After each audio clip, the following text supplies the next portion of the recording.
Good morning, everyone. Welcome back to Morning Musings. Happy Tuesday morning to you. I appreciate you being with me.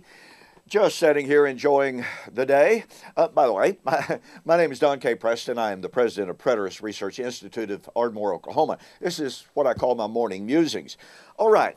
Had a tremendous amount of speculation, of interest in hearing about my take on the so-called gap in Daniel chapter 9. I've shared with you that I categorically reject the idea of dispensationalism that says Jesus came to fulfill the kingdom promise. The Jewish unbelief prevented that. Therefore, he established the church instead. We're waiting for the rapture to remove the church so that God can get back to dealing with Israel. I believe that's absolutely false. So the question is, since the 69th week brings us right up to Jesus' baptism, right up to the first century, if you have 7 weeks after that, then the farthest you can extend that 70-week countdown, we are told, is 34-35 AD. Because if there's not a gap, there's not a gap. Well, as I've shared with you, I don't like the word gap because it indicates, at least in the mind of an awful lot of people, a period of time as a result of failure, postponement, what have you. I believe that's completely and totally misguided. I do believe, however, that prophetic countdown, number one, is consecutive.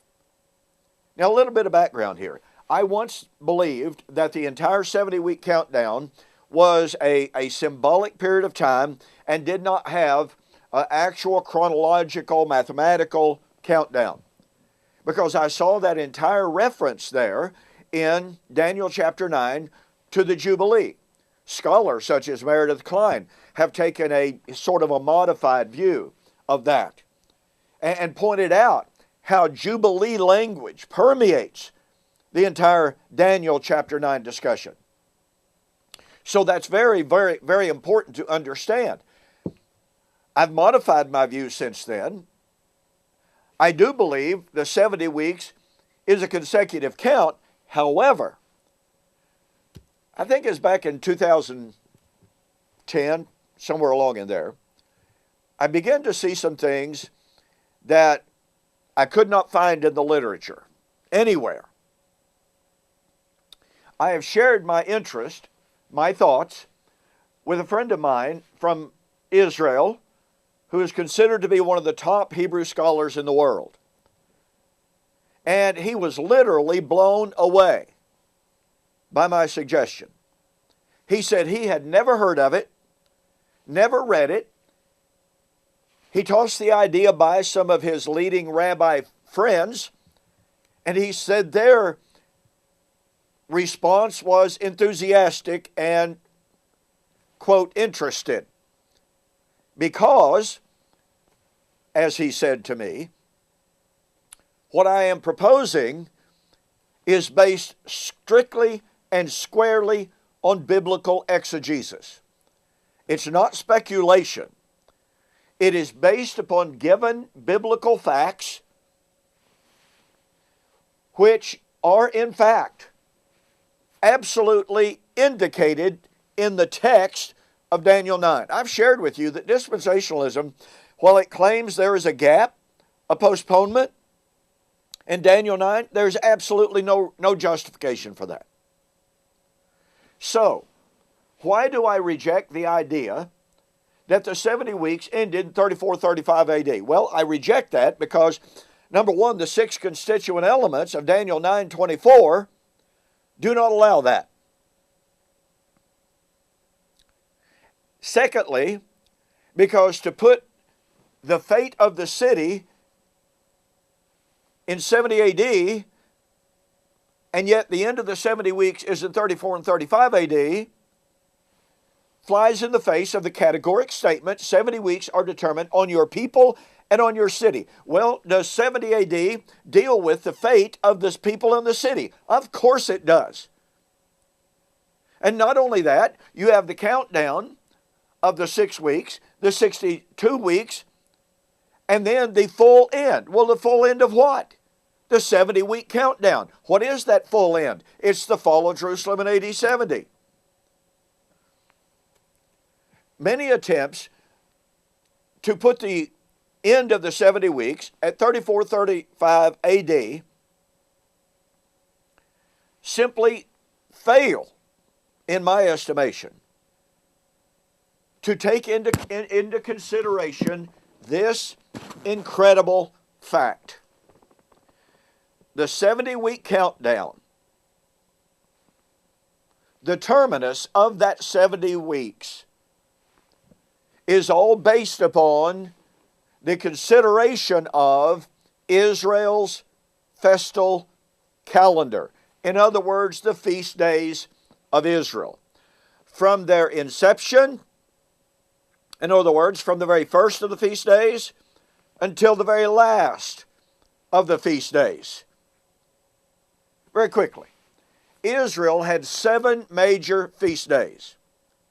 Those 7 major feast days were sort of kind of clumped together, and on 3 separate occasions, all of the men of Israel, according to Exodus 23, Leviticus 23, Exodus 34, all of the men of Israel had to journey to Jerusalem, there to celebrate those feast days.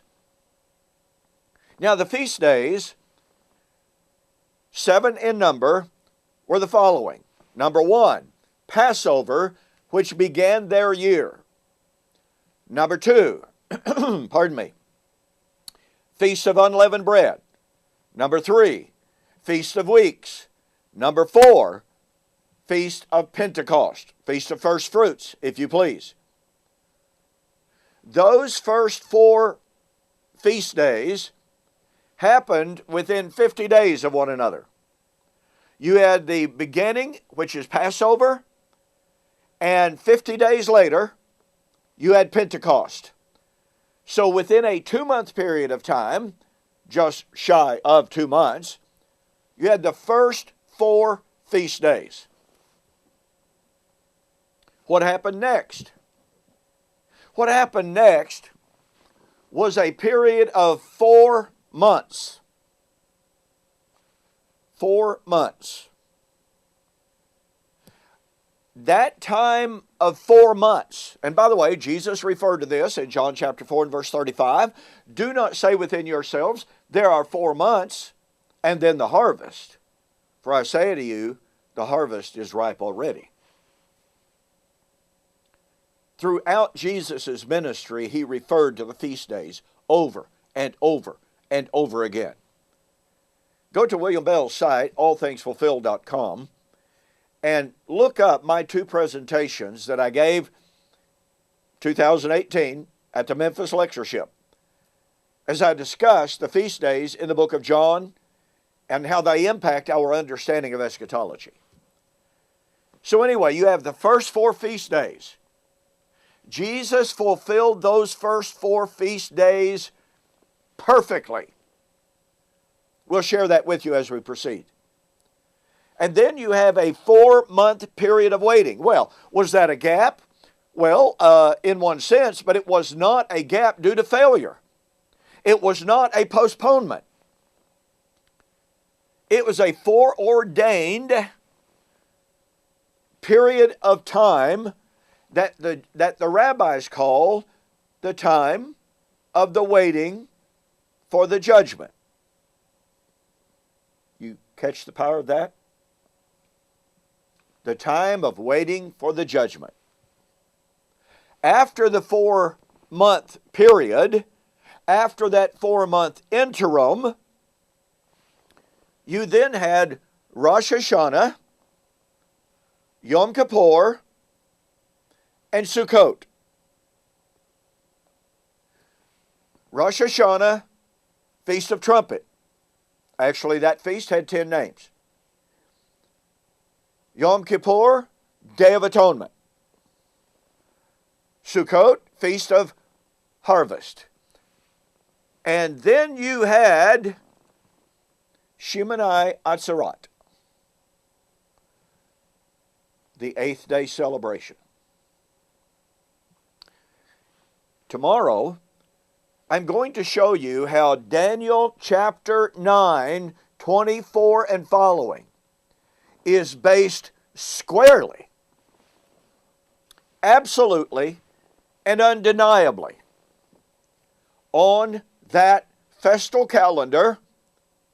I will begin to show to you how the 70 weeks could not have ended in 34 or 35 AD without violating, negating, falsifying, and rejecting the Jewish Festal Calendar.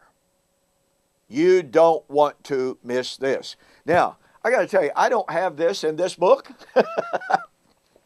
Got to be honest with you. But I do have an awful lot of supportive material in this book. 70 weeks are determined for the resurrection.